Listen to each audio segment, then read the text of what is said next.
The Nationals are set to shock the world. They take game 2 in demanding fashion. Let's talk all about it.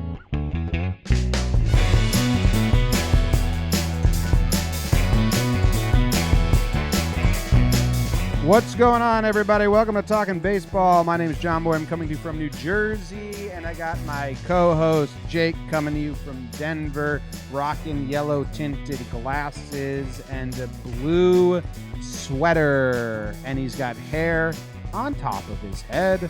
Jake, how you doing? Pretty accurate description, James. I'm doing well, man. I'm ready to eat some crow. I'm enjoying it. I've got a lot of thoughts. Oh, wow. Holy shit. Yeah. Buckle up.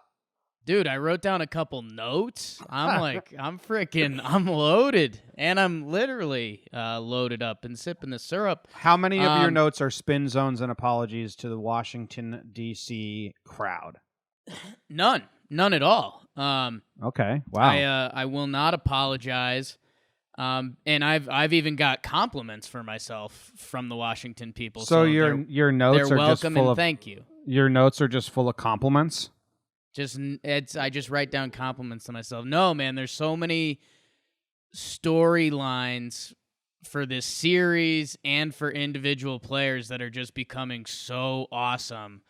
That's just really exciting. So yeah, it was pretty wild. It's crazy. I mean, even just getting back in the box score this morning and seeing 12-3, and then looking at the fact that it was 2-2 into the seventh. Yeah, it doesn't matter. Holy crap! AJ Hinch actually said a quote like, "It was a good game in 3 terrible innings. It wasn't like a terrible game," which is, 1 inning can make or break your game. But I understand. Right. I kind of actually like my initial reaction was like, "Shut up, Hinch! Come on." And then I was like, you know what, though?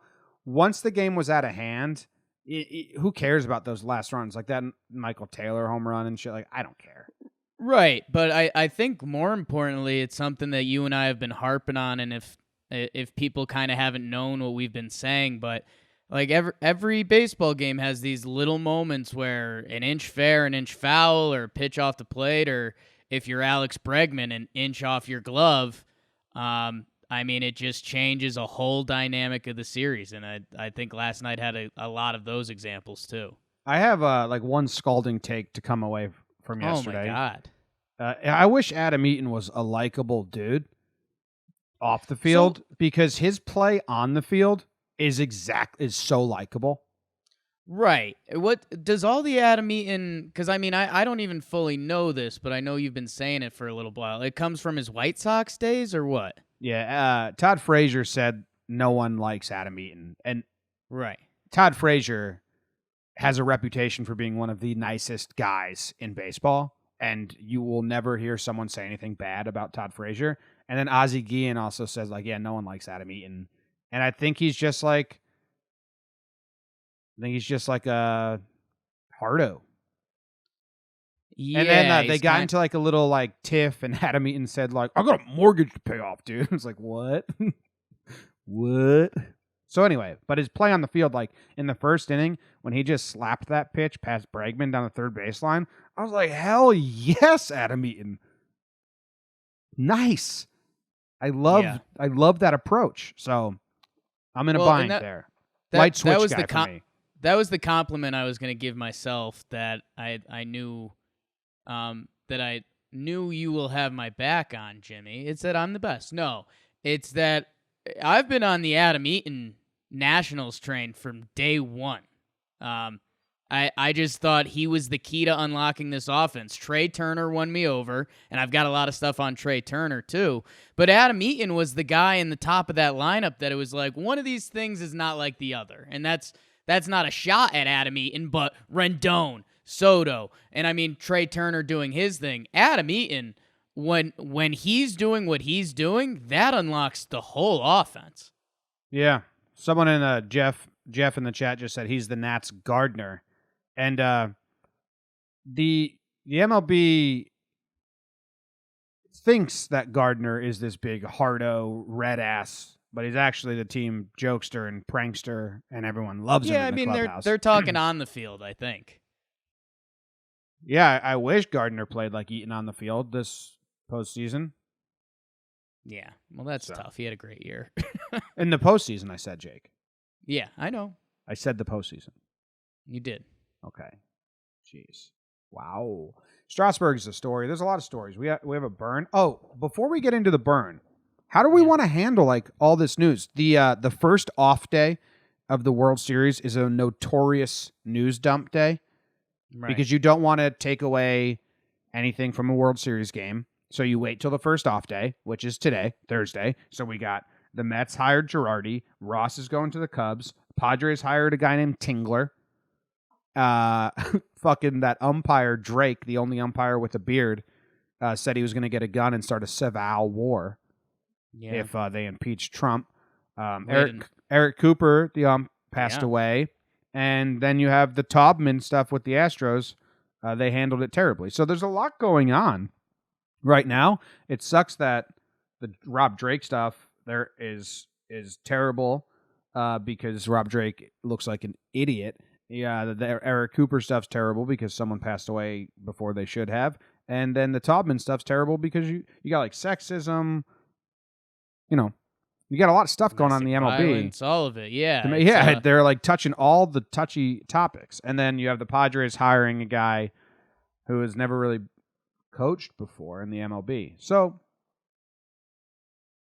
do we want to talk about any of this today? No, it's for another time. It's World Series season. I'm sorry. I mean, the managers and stuff, that'll wait. I think that'll even be a fun episode. I think we can do some fun games off of that, like which managers we like the most. Yeah. The Houston stuff, I mean, we covered a little bit. It's obviously not really the voice of this show, but it's awful. They slaughtered the whole thing, and I mean, maybe I'll throw some backhanded insults at them throughout episodes going forward. But I mentioned, storylines and things we talked about a little bit, Jim, and I think there'd be some really good clips. I don't know if we want to sick worker Bill on it, but you and I were talking about the Astros about to become the bad guys, and with that assistant GM, they became the bad guys overnight. Dude, I wanted to tweet out last night. I've been doing a lot of tweeting, and then before I hit send, I delete it because I just don't want to start that. And so many people don't understand like my tone anymore because I have a lot of new followers. I wanted to tweet. What's the guy's name? Taubman. I wanted to tweet out. I wonder if Taubman knows this is entirely his fault. Yeah. Like, does he know? Yeah. But then there's even people that will listen to the show on YouTube that will be like, "Do you really think it's Taubman's fault?" And leave a stupid comment. So you can't just fucking catering to dumb people every day of my life now. It sucks. Yeah. But I mean, Taubman should be, he should be giving himself swirlies. He ruined the Astros.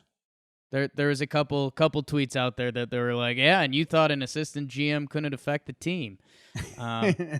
Yeah, but no, I truly do think that and I'll take a dig at myself.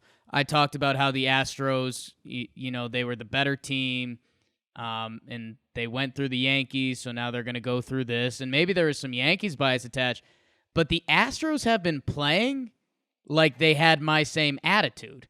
Like, they came out and they were just like, well, we're the Astros, we're at home, roll damn Tide. Yeah, Verlander and Cole will do their thing, and we'll get 3 runs, and it'll be good. Yeah, and that's and they kind of got straight embarrassed. So it'll be interesting to see if they can change the narrative, if there is a swing or a game or a moment that can happen. But right now, they are the bad guys, and they're having a bad time. Yeah. Yeah. Speaking of other tweets, you see I mobilized my followers to kindly tell John Heyman I had a scoop before him. I also tweeted that like 5 times, then deleted it because I was like, I don't want to do this. And then I was like, I do, though, because John Heyman's the worst. Yeah, no, we're done with Heyman. I went to fully burn the bridge, and then I pulled it back a little bit. Still not blocked by Heyman, so he's a good friend of mine. But, yeah, he's awful. Yeah, if you follow John Heyman on Twitter, unfollow him. Or follow him for comedy's sake, because it's just the dumbest. I think he's probably a good reporter off of Twitter, but he has no idea what you can and can't tweet as a reporter. So whatever. All right, you want to burn this game? I can burn this. Do we Patreon? Matt Turner? Oh yeah, Matt Turner's our sole newest Patreon Wow. joiner. Yeah, well, we're doing these shows every day, so it's hard to really reel them in. No, thank you, Matt Turner. We appreciate you.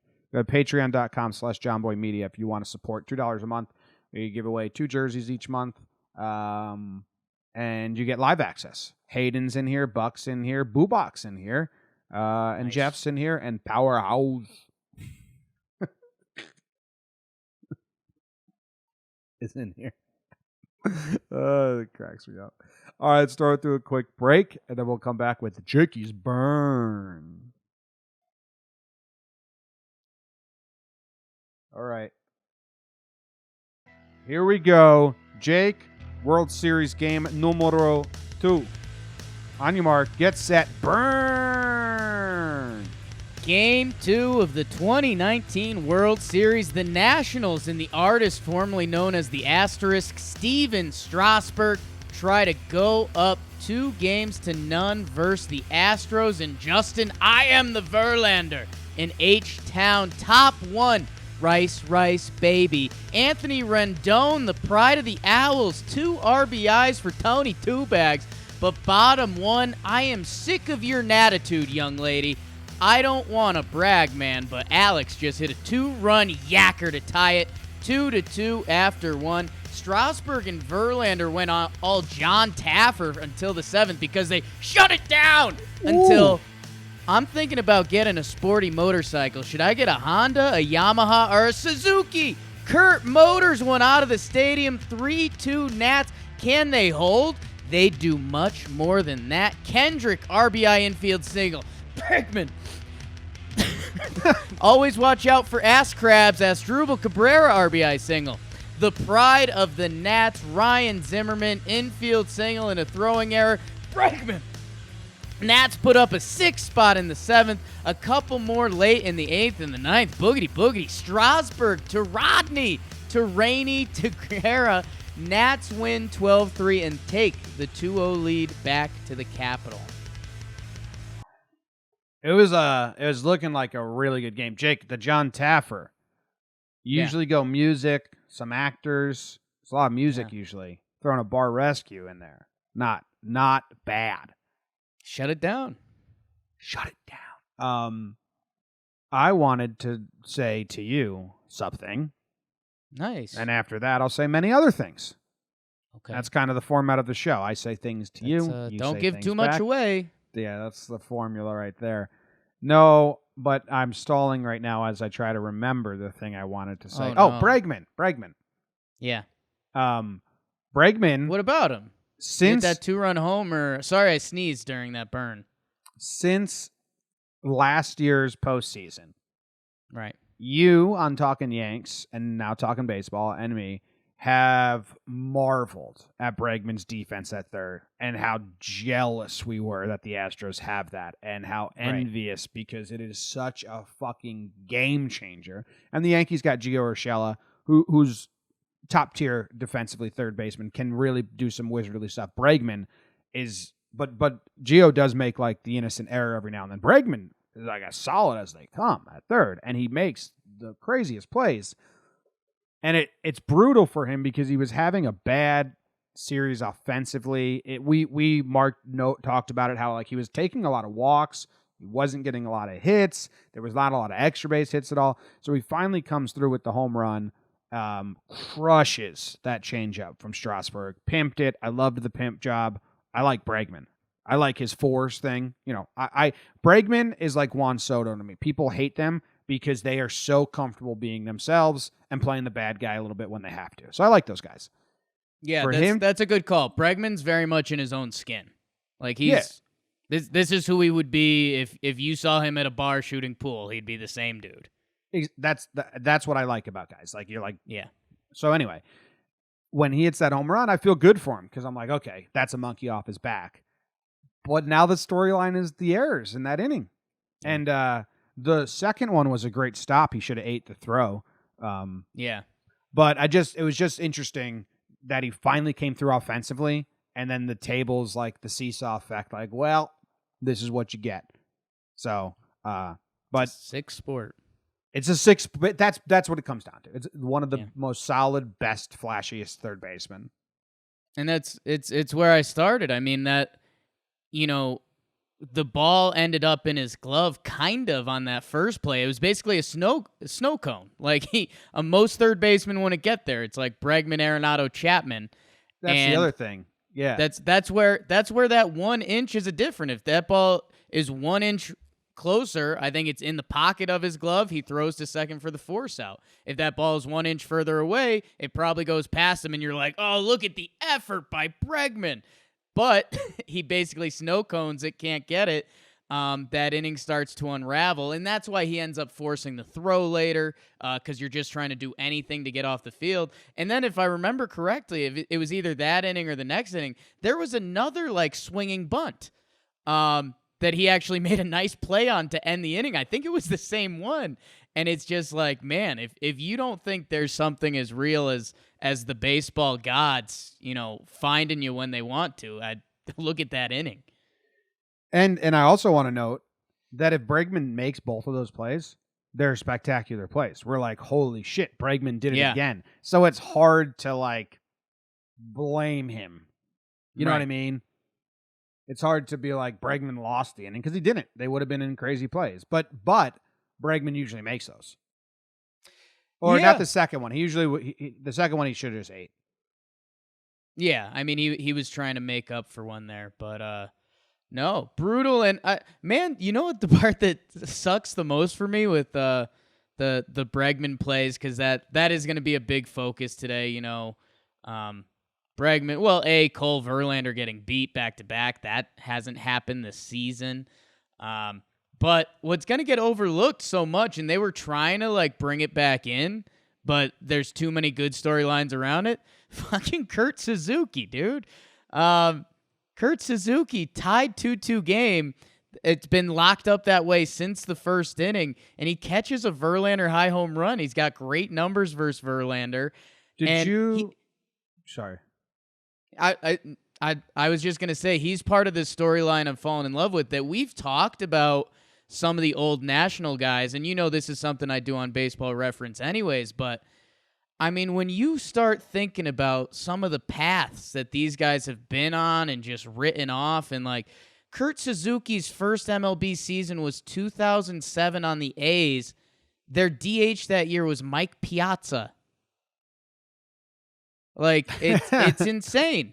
It's insane. Kurt Suzuki hits that home run that in theory, if the wheels don't fall off and if the Nationals bullpen would have held, which, God, that was going to be so exciting. Rodney coming into that game. But the Nats took all the fun out of it, and Bregman. How old is Ass Crabs? Ass Crabs, if I had to guess, he's a guy that like feels and looks older than he is. I'd guess he's like 33. Crushed it. He is 33. Nice. 1 point Jake. Nice. So 33-year-old had 3 RBIs, 30-year-old had 2 RBIs, and Rendon's, 28? 29. 29, That's not that young. No.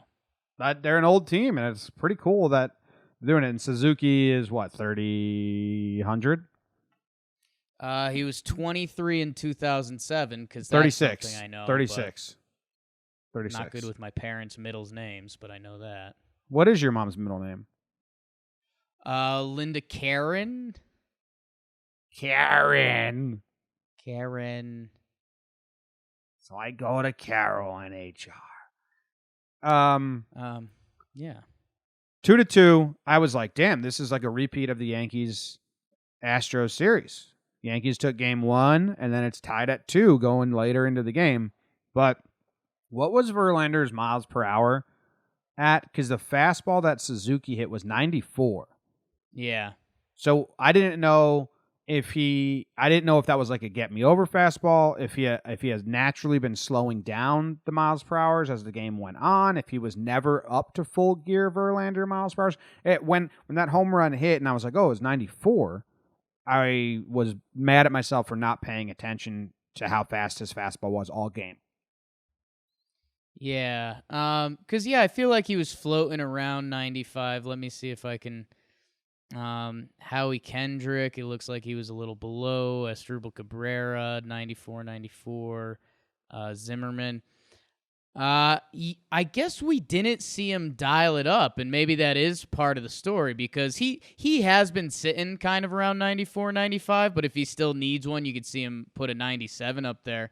It looks like he had a 96 in the fifth, but again, like I'm very much hunting these out at this point, and yeah, and it's so nuts with baseball because like you know what, the Astros could turn it on with one switch, and they could be that dominant Astros team that we thought we were going to see this series. Like 7 games is a long time in baseball if it goes that far.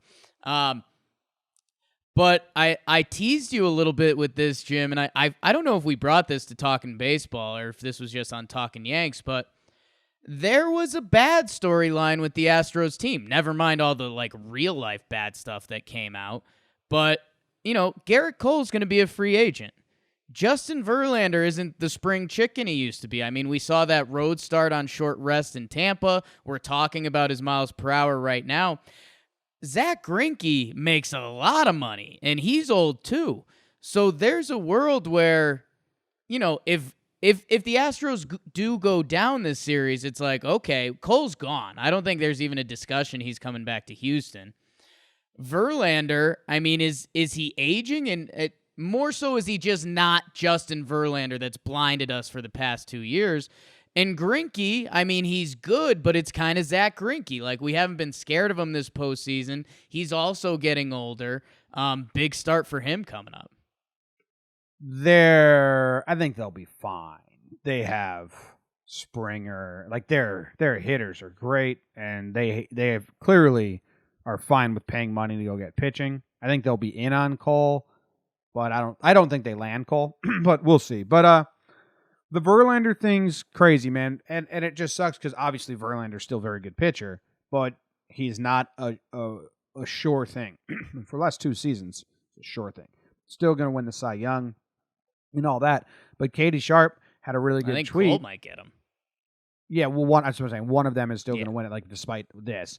Well, Katie Sharp had a really good tweet that Bubak is sharing with me in the chat. I saw yesterday, but Astros lost back-to-back games started by Justin Verlander and Garrett Cole twice. April 2nd and 3rd at Texas and June 18th and 19th in Cincinnati. It never happened in Houston. So this is the first time all season Verlander and Cole lost back-to-back games in Houston. It's crazy. It's crazy to think that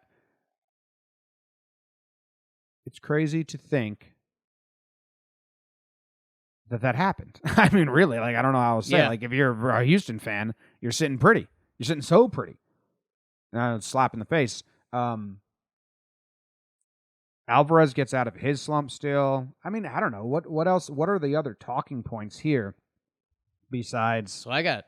Strasburg, we haven't mentioned him at all. We need to mention Strasburg. Yeah, Strasburg locks in again, the formerly known as the Asterisk.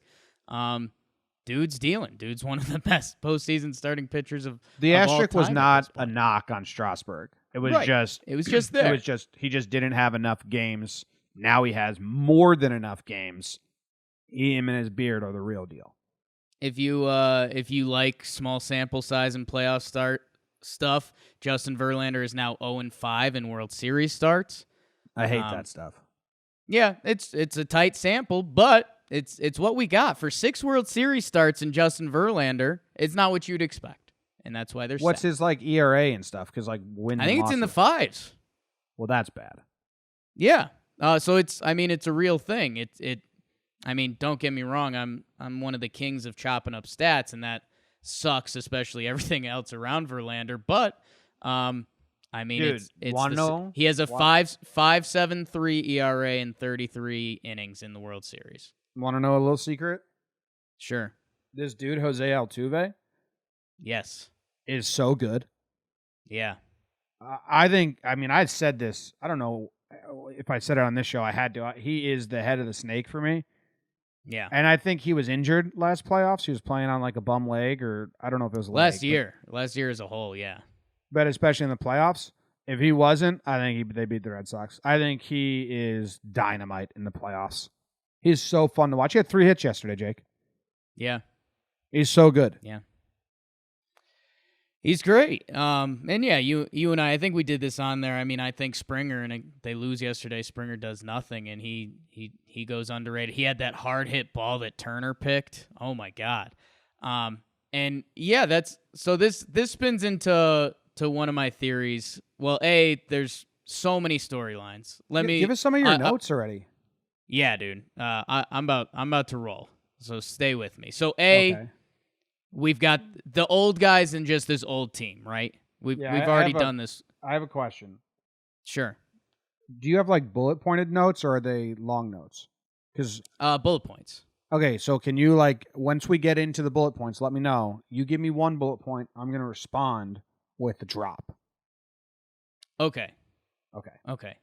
So this is one of the bigger overlying ones. Just all the old guys on the team.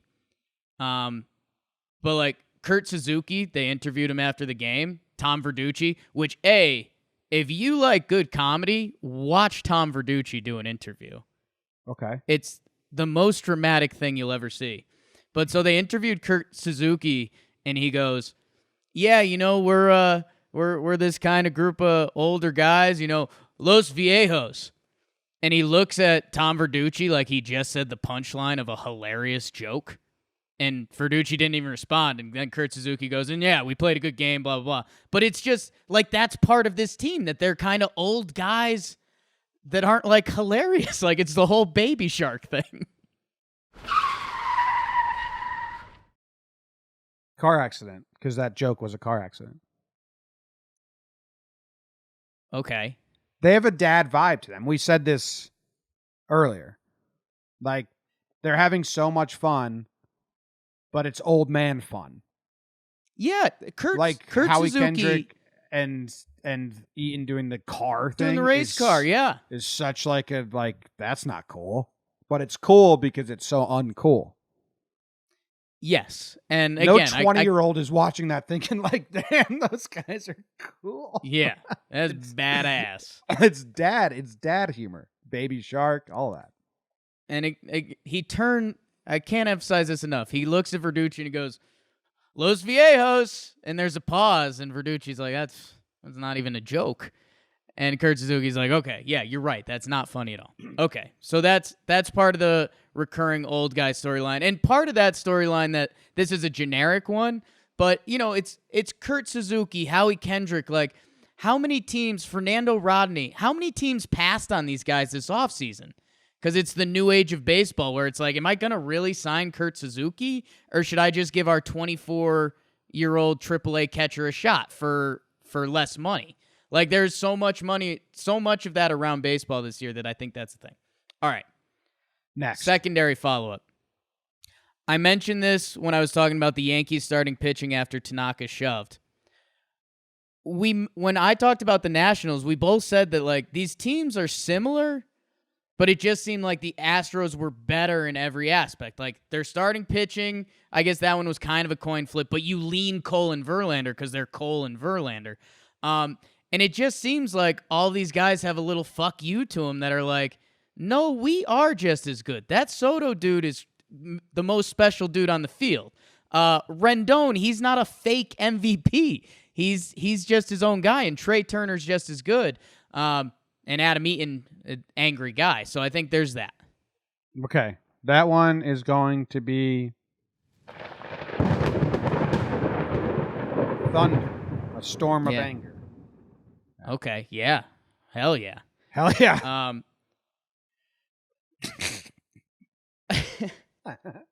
Really throwing you with these, huh? Yeah, no, you're throwing all right. So this one is the silliest and I think the most fun one I have. Okay, didn't say it yet. Prepping. Anthony Rendon. Yeah. We need to talk about this fucking guy. Yeah. The ice in his veins stuff is just unbelievable. How relaxed he looks is ridiculous. B, there's an Anthony Rendon day in Houston from being on, because he was on Rice and he grew up in Houston. Like, he's a Houston guy. So he's going against, his city, and he's doing it, which, A, that's cool, but B, this is what I think you'll like. So I was trying to figure out Rendon. Yeah. I was like, who is this dude? He's a monk. Speaking of playing incredible defense at third base, the plays he's been making are unbelievable, never mind what he's doing with the bat. Anthony Rendon, and this ties into the Astros just being slightly better than the Nats. Anthony Rendon is the second best player on your Little League team. Are you with me? I would need more. Okay. So I feel like the second best kid on the Little League team, he's like, I don't know, he like really talented, but it almost seems like he doesn't care. And he's just like, he's smooth and he's good. He's like never rushed. Like it's never like, oh, let me make that crazy play, but if I'm forced to, I'll make it. And it just seems like he's that dude. And like almost having Soto and having Harper there for the previous years, it like he likes that. Like he's there to do his thing if you want to give the attention to the other guys, but he's just calm, cool, collected at all times. And he has this look like he doesn't care, but he really does. And he's awesome. So on the outside, he's like a monk. But on the inside, you think he's like this. Not fully, but I know you want to use that sound. Yeah, so I won't the poo-poo best sound it. effect we have. That's just our best sound. But dude, you go up and down the team, and there's just, dude, Ryan Zimmerman. Are you kidding me? Know what the look Ryan Zimmerman has on his face? That I was once the number one pick for this team. I was the future of this team, and the first guy to hit a home run in the World Series for the team. That look you see on his face of like focus and deep breathing, I think is like a young Ryan Zimmerman being like, oh, I'm going to be the future of this franchise. We're going to win titles. They're going to retire my jersey. And then that kind of passed him. And now he's here and he's like, holy shit. Like, I am not blowing this. Like, that's the look on his face. And dude, it's everywhere. Strasburg, he used to be a phenom. Then he kind of got overlooked and almost like disliked by baseball. Scherzer, this is his chance to win a World Series. That's the generic one. Soto, the most special dude in the game now. It's unreal. Yeah, it is. And all of this could go to shit if the Astros turn it on for a couple games. Astros have to win Game 3. Yeah. Must win. Greinke in a must win. Yes. You think they can? Absolutely. Is Corbin going? No, they're going Anibal, then Corbin. Anibal? Anibal. I hope Anibal. Wow, Anibal versus Greinke. That's kind of a fun matchup. Yeah, dude. And that's what's the hardest pitch thrown there? Like 93, maybe? Yeah, Greinke turns one up with a big grunt. What else is there on game 2? Because maybe we kick it before we go Verlander to game. threw the ball at his own foot, and that was really funny. That was pretty wild. Yeah. Really nice play. Really nice play. Damn, leg got in the way. Verlander the entire game he wasn't throwing like the fuck you fastballs. He wasn't.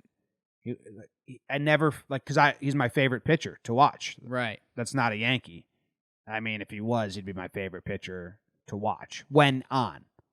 Right. Like I still like watching Verlander on more than watching Cole, just because he just has this bravado about him. Right. Where like I'm gonna open you up with high fastballs, and then you're gonna be sitting off speed, and I'm just gonna throw a fastball right down middle. And you're not going to hit it. It's like he's my favorite pitcher to watch, and I didn't ever get that feeling. And Astros fans anything you say about the Astros, they think you hate their team. So I was excited to like show them no, I love Verlander and make some gifts, but we never really got that performance. It never felt like this is Verlander's game, even though he did pitch good. He had 6 innings, 2 earned runs, and all that, but it just never felt like that for me. I mean, little things, and some people could argue this isn't a little thing. He opened up with a 4-pitch walk. It's only the 3rd time in his career he's ever done that. Well, I say this not because I care, but because it's close to fact, they re-upped a lot of pine tar after that. You could see Chirinos come out in his shin pad. Did you see that? There was before and after. No. His shin pad was just fucking loaded up. And then his chest protector was loaded up, and the back of his glove was loaded up. It was like the scene in like Major League where like they got like 3 different kinds of goops all over him. Sure. And I don't care. I do think Yeah, that don't care at all. I do think MLB, what Trevor Bauer was saying, like firmly say it's allowed and put a bit of pine tar behind the mound, just like the rosin bag. But this limbo area where everyone's like, are they going to call him out? You know, like, is annoying because clearly no one cares. Right.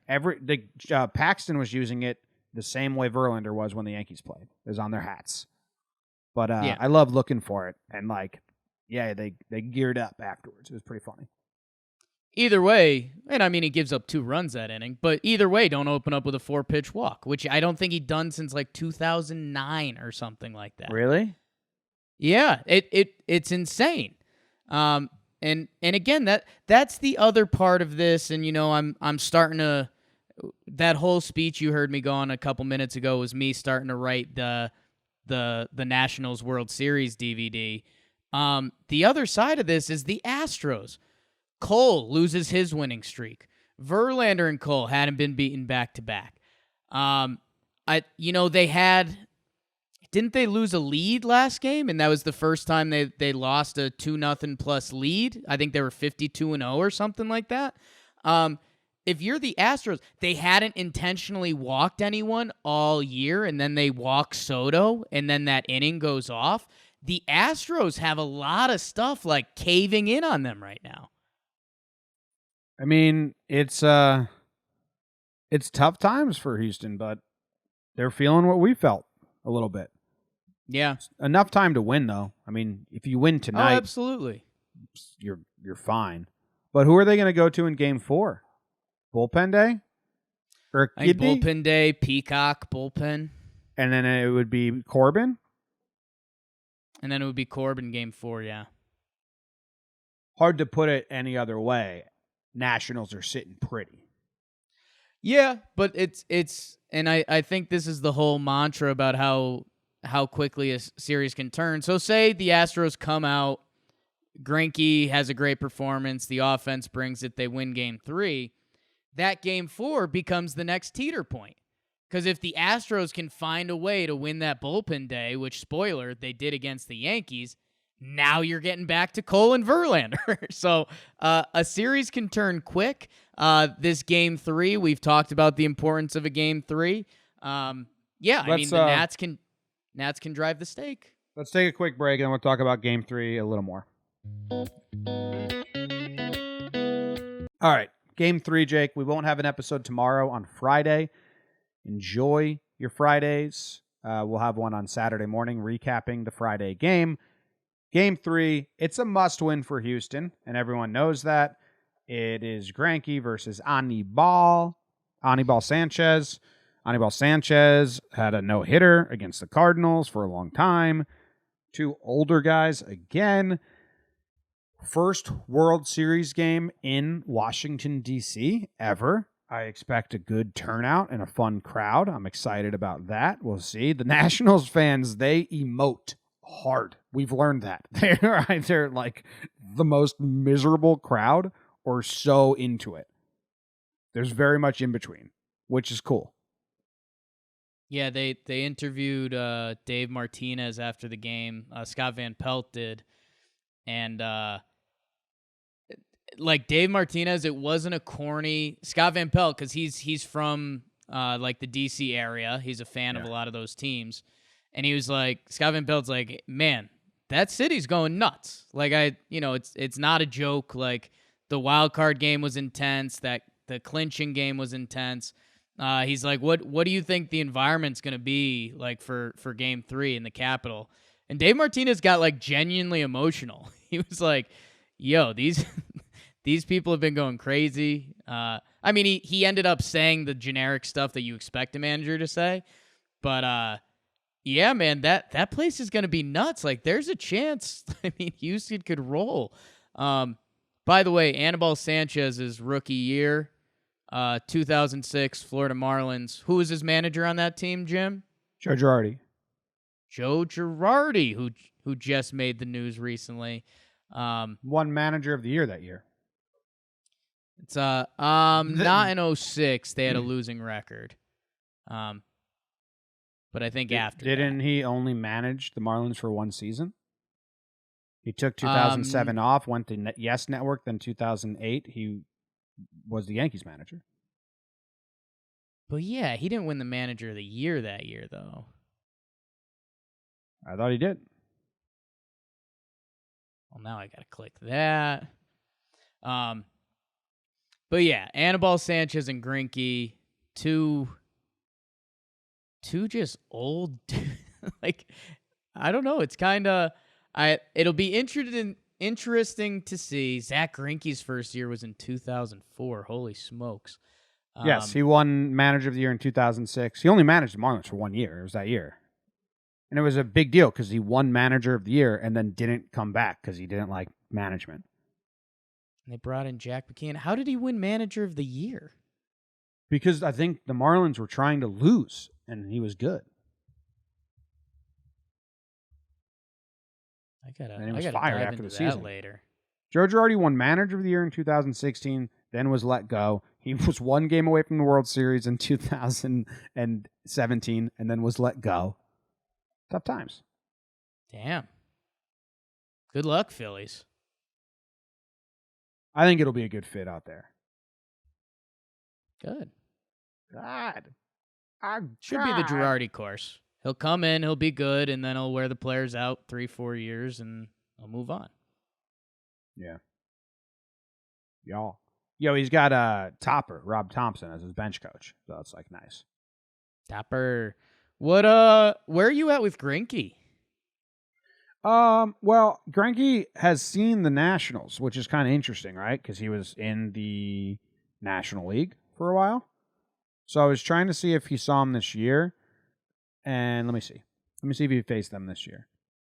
I'm not really that down on Greinke. Yeah, he had 1 start against them, 7.1 innings pitched, 2 hits, 0 earned runs. Damn, back on June 13th. Nationals lineup was Trey Turner, Adam Eaton, Rendon, Soto, Suzuki, Parra, Dozier, Robles. Not bad. I mean, you got a lot of guys there. Yeah. That's pretty cool. Trying to see if anyone's good numbers versus him. And Suzuki does. Ass Crabs does. Rendon, wow. 1 for 12. Ooh. We also got Greinke hitting. Right. Which is fun. I have like some faith in Greinke here. Is there a discussion that like if this was talking Stros, I feel like Yordan Alvarez would be a talking point. You don't start him in the field, right? You still roll with Gurriel and then you bring him in to pinch hit at some point. Yeah, you have to. Yeah. Greinke's career batting average is .225. He's got a career .600 OPS. 9 home runs. Not bad. He had 3 home... What? Greinke hit 3 home runs in this season. It's a beast. That's pretty cool. Do you think Zach Greinke still remembers anything Jason Grimsley taught him from that 04 Royals team he was on? No, I do not. I don't think he remembers Jason Grimsley at all. I think he made a cognitive effort to never remember Jason Grimsley. Joe Randa had the second highest WAR on that team, the Joker. So there's some 2019 themes. One of the home runs Greinke hit was off of Adam Warren. Bummer. No, I think the question here is, with bullpen day being the Astros strategy in Game 4, and with these being must-wins, right? How many at-bats do they let Greinke get? Because they need him to eat innings to save some bullpen for Game 4. So if it's close in the 5th inning and the pitching spot comes up with some men on base, do they pinch hit Greinke to try and drive those in with Alvarez? And then you have to use 4 innings of bullpen when that's kind of your strategy for the next day. So how long does Greinke last in this game, and how many at bats does he get, and all that shit is kind of going to be interesting to me. Yeah, that will be interesting to watch. And for the Astros, I think something they have going in their favor, because they're known as this analytical team, is that I don't know if you saw the Hinch interview after the game, but he basically answered it very Houston analytically and Hinchly, if you will. He was just like, yeah, I mean, the game happened. He basically looked at it as like a probability and statistics program. He's like, yeah, they're a good team. They played their game. We played our game. We have to go to Houston and win. And yeah, it'll be interesting to see what rumors come from that Houston flight. If the team was really focused, if they stayed loose, if someone gave a speech. They had a players only meeting. Did you know that? Oh yeah. Verlander and Altuve led it. And according to someone, they said everything that needed to be said, which I'm sure was, we're a good team. This is nothing. We just got to start blah, blah, and blah. Don't lose faith. Let's go get them. Did you see when I threw the ball at my leg? Zach Greinke was talking about, him and Benito Santiago's relationship from the 04 Royals season. Oh, he's a big Benito fan. Like they Nobody bring up Jason Grimsley. Yeah. No, him and Benito, they have like one story together. Like, yeah, me and Benito, we went to 7-Eleven once. We saw some shit. Oh, I like that's that. all. That's all. They never hung out again, but like one time, like it was like, oh. Tony Graffinino was on that team. No, but nobody fucking liked Tony Graffinino, Jake. Everyone liked Tony Graffinino. Are you kidding me? Yeah, that's probably true. Where are you at with this series? Like, do you think the Nats are going to win? Yes, I do. Is that a dumb question? I mean, come on. Yeah, I think the Nats are going to win the series. They stun them. It's just funny to say. They took a Verlander game. They took a Cole game. You and I thought, you were very much thought that the Astros would win this series. I was like, I think it's going to be a close series. I think the games are going to be close, but I think the Astros win it. Nationals stun the world. Nationals fans had faith. Nats here. And right now they've won me over. Sure, I'll flip-flop in the breeze. If the Astros win the next two, you might get a different answer. I don't give a fuck. Yeah, and that's what you and I laugh, because it's not a prediction game. Because this game will chew you out and spit you out pretty quick. Anibal Sanchez almost threw a no-hitter last round. But yeah, I mean the Astros game 3 is a must-win. That's pretty obvious. That's not hot takey. But I'll tell you what, if they do win game 3, the pressure goes right back to the Nationals, which is insane.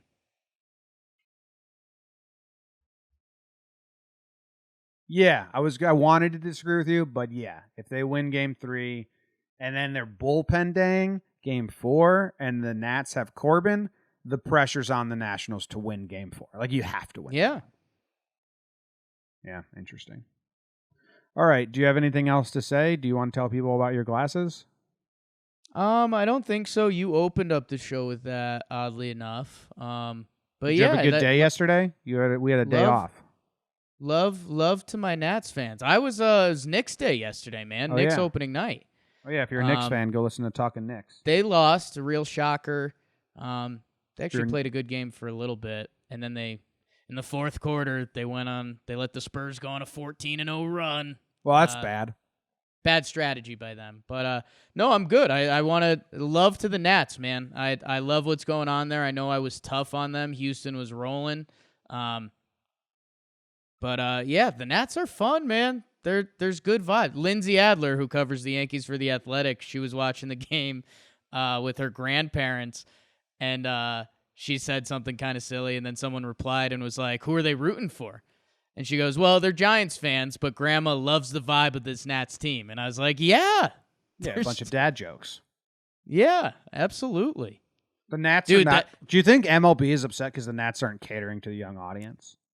That image of Strasburg being hugged by Sanchez and Para, and he's kind of got the classic like, Please man, get I don't out. really love hugs, but I'm loving this. Yeah, and then Scherzer came in at the end. Yeah. And Like, everyone Scherzer's was having like, a "Ugh." blast. He's a weirdo, man. He's grade A weirdo. Did you see him running outside the stadium before the game? Yeah, do you just see when they show him in the dugout? He's just like staring. Like, He's an interesting fella. he's a weirdo. I like Yeah, him. I like him. Big fan. good. All right, I'm rooting for the Astros game 3. Series wise, it would be cool. Yeah. It's either that or Nats just dump truck them.